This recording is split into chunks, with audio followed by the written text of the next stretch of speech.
If the truth be told, we were being totally honest. Most of us don't like waiting. Particularly if we're waiting for something to change or something to get better. Waiting can be a very frustrating experience. But the worst kind of waiting of all is waiting on God. When God forces you to wait for things to get better in your life, for things to improve, to change, to reverse, and nothing is happening. And yet, over and over again in the Bible, we're told to wait on the Lord. The most difficult place for you to be in life is in God's waiting room. In God's waiting room. Some of you are in God's waiting room right now. What is God's waiting room? When you're in a hurry for something to happen and God isn't. That's God's waiting room. Some of you are in a hurry to graduate. Some of you are in a hurry to get married. Some of you are in a hurry to start a family. Some of you are in a hurry to launch a new business, to close a big deal. Some of you are in a hurry for a big goal, a big dream, a big accomplishment. Some of you are in a hurry for all kinds of different things, and God isn't. And one reason we get in a hurry is we think we're falling behind. Our friend is getting married. Our coworker got promoted. The neighbors moved into a new house. We got to make things happen. We're being left out. Well, here's the key. What has your name on it will not go to anyone else. We don't like to trust somebody else's timing. Why? Because we lose control. And so we, rather than trust God, because trusting God means, my goodness, I actually have to trust God, we'd rather go, listen, I like the plan and purpose you have for my life, but can we do it my way? And here's the funny thing. Now that I'm a parent, I recognize in my children that they don't like it to wait on my timing. They don't like to wait. They don't like to chill and be patient. But the thing is, if they would just trust my timing, they would recognize it's for their good. It's for them to be blessed and prosperous. And so you can live life frustrated, anxious, stressed out, angry, or you can rest and go, God, I have to trust in your timing. Another thing you have to learn in life is that a delay is not a denial. There's a big difference between no and not yet. Now, immature children don't know the difference. You tell a kid, not yet, they start crying and having a hissy fit because they think it means no. They don't understand a delay is not a denial. We all have things that we're waiting for, problem to turn around. When it's taking longer than we thought, it's easy to get discouraged, to become impatient. But sometimes it's not happening because we're not prepared for what God has prepared. You need more time to grow, to develop, to gain experience. Patience is developed in the wait room. Before you see what God promised, God will send you to the wait room. You may not like it. Other people are in the game, making progress. You're stuck waiting. You may not see anything changing, but something is happening. Patience is working. You're growing, developing, getting you prepared so you can sustain what God has coming.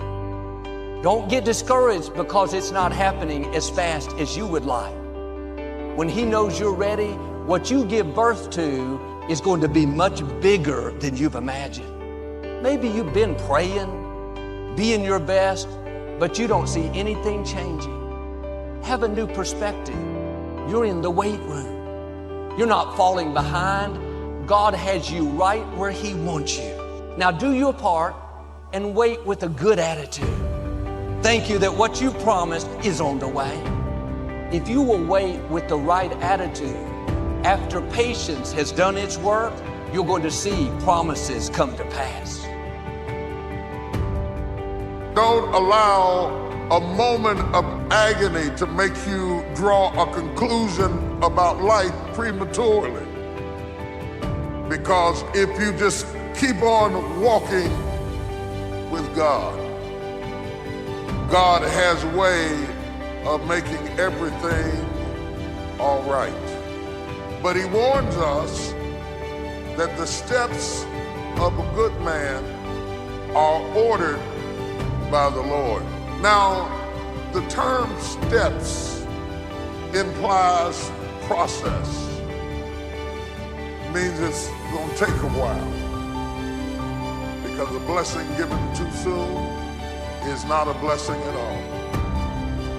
I can give my son the car keys now, and had I given it to him when he was 5, it would not have been a blessing at all. He can't handle it.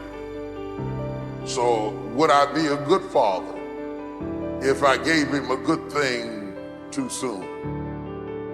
Sometimes my goodness is proven by my ability to say not yet. You see, while you're working on your project, your goal, your dream, your vision, God's working on you. And God's much more interested in you than in what you're trying to accomplish. Because you're not taking your accomplishments to heaven, but you are taking your character. And sometimes God says, yeah, I intend to give you what I've promised you. I intend to answer that prayer. I intend to fulfill the vision, but you're not ready yet. I want you to grow, and when you're ready, then it's going to happen. And I'll admit, I don't like to wait. I like to make progress. I like to get things done.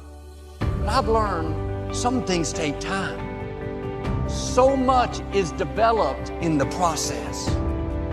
When you're doing the right thing, but nothing's changing, remember, something is happening. You're growing. You may not like it, but you can't bypass the process. David said, God, my times are in your hand. I not only trust your ways, but I trust your timing. When I'm ready, when I can handle it, you will take me to new levels of my destiny.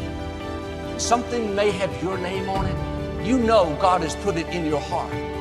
But if it happens too soon, the blessing will become a burden. Sometimes God proves His love to us by what He's not letting us have. We just have to spend more time in the weight room, growing, learning to trust God, learning to keep a good attitude when things aren't going our way. The sooner we pass these tests, the sooner God will release what belongs to us. You can never lose faith. When you don't see no way how, you have to buckle down and keep believing. God is always coming. The moment you ask God for something, He boxes it up and He ships it to you. It's going to come. He just don't tell you when. But He don't tell you when the package is going to arrive. So here's the deal. He wants you to stay in faith to receive the package, because He only delivers to Faith Street.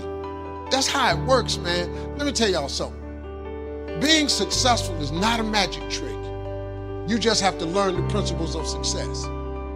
I am telling you, your education ain't got nothing to do with it. Now, when you gonna ask Him for it, and are you gonna wait for it to happen? Or are you gonna lose faith? Well, I guess it wasn't the Lord's will. How you know what God's will is? It all happens at an appointed time, but you have to stay in faith for the appointed time to happen for you.